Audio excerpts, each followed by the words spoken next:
રાજકોટમાં મનપાની ચૂંટણીમાં ટિકિટ ન મળતા રામાનંદી સમાજ નારાજ. કોઈપણ પક્ષને મત નહીં આપે ચૂંટણીનો બહિષ્કાર કરવાનો રામાનંદી સમાજનો નિર્ણય.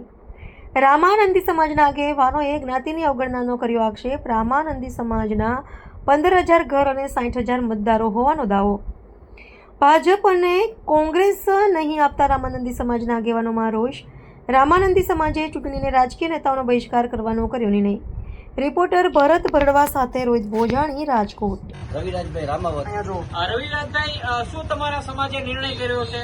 અમારા સમાજે આજે નિર્ણય કર્યો છે. અમારો સમાજ વર્ષોથી ભાજપ સાથે સંકળાયેલો સમાજ છે અને છેલ્લા 10 વર્ષથી અમને કોઈ જાતનું પ્રતિનિધિત્વ કે કોઈ પણ પ્રકારના સંગઠનમાં સ્થાન મળતું નથી. એટલા માટે અમારા સમાજને આજે રાજકોટમાં 15,000થી વધુ ઘર અમારા આવેલા છે અને 60,000થી વધુ વસ્તી અમે ધરાવીએ છીએ.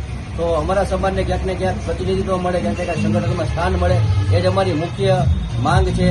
આજે જ્યારે રાજકીય સંમેલનો હોય છે ત્યારે સાધુ સંતો માટે આગળ બાંકડા ગોઠવવામાં આવે છે, તેને બેસાડવામાં આવે છે, પણ જ્યારે રાજકીય ક્ષેત્રની વાત આવે ત્યારે કોઈ પણ પ્રકારે અમને ક્યાંય સ્થાન આપવામાં આવતું નથી. એટલા માટે અમે અમારા પણ સમાજનું ક્યાંક ને ક્યાંક પ્રતિનિધિત્વ મળે અને અમારા સમાજના પણ લોકો ક્યાંક આગળ વધે, અને એના માટે અમારી મુખ્ય મતે માંગ છે. ભાજપ કોંગ્રેસ બેનો બહિષ્કાર, ચૂંટણીનો બહિષ્કાર કઈ રીતે? આ તમામ પક્ષને અમે જણાવવા માંગીએ છીએ કે ભાઈ તમામે પક્ષમાં અમારા સમાજના લોકો કાર્યરત હોય જ છે ને એના કાર્યકર્તામાં હોય જ છે, પણ કોઈ પણ પક્ષ અમારા સમાજને નજરઅંદાજ કરતો આવ્યો છે અને સતત અવગણના કરતો આવ્યો છે.